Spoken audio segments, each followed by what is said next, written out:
Sellers, you're under contract. Congratulations. It can be so fun and exciting, but I recommend not getting too excited just yet. We now have to go through the contingency period. So what's a contingency? A contingency in a contract is when a buyer and seller have an accepted offer, but the final sale is contingent upon certain criteria being met. Contingencies typically fall under three major categories: inspections, appraisal, and loan approval. During the contingency period, the buyers have the time to do their due diligence and learn the ins and outs of the property. They usually have a home inspection, roof inspection, sewer scope, and radon test done at a minimum. If the buyer is getting a loan, an appraisal is almost always required by the lender and is done during the appraisal contingency time period to ensure that the value of the home supports the contracted purchase price.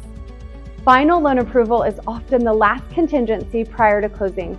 The lender has reviewed all of the buyer's information and given final approval that they are qualified and approved for the loan. The purchase contract is written with these contingencies in place and the time frame on which they're due. Typically, a contingency time period is around 7 to 21 days in the escrow process, depending on what was negotiated between the buyer and seller at time of contract. Just to be aware, during these timeframes, the buyer can back out of the contract if problems or issues arise. For the inspection contingency, if they're not happy with what they discover on any of the reports, disclosures, or inspections, the buyer can ask for repairs to be done or a credit from the seller in lieu of repairs, or terminate the contract if you can't come to an agreement. We try to avoid this scenario by negotiating agreeable terms for both parties.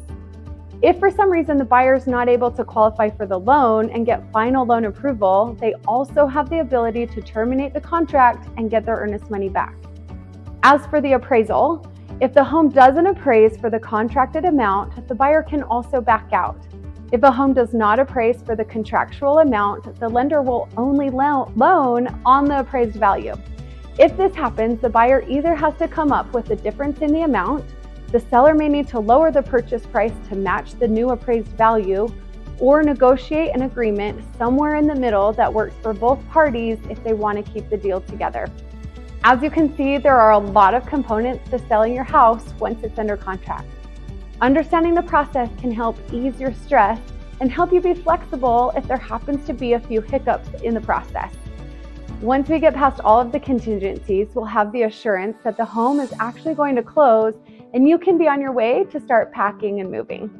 If you're considering selling and want to learn more about the process, please reach out and give me a call. I'd love to meet with you and help you get prepared in the selling process. I'm Nicole Johnson with CoVision Real Estate Group. I love where I live and I want to help you do the same.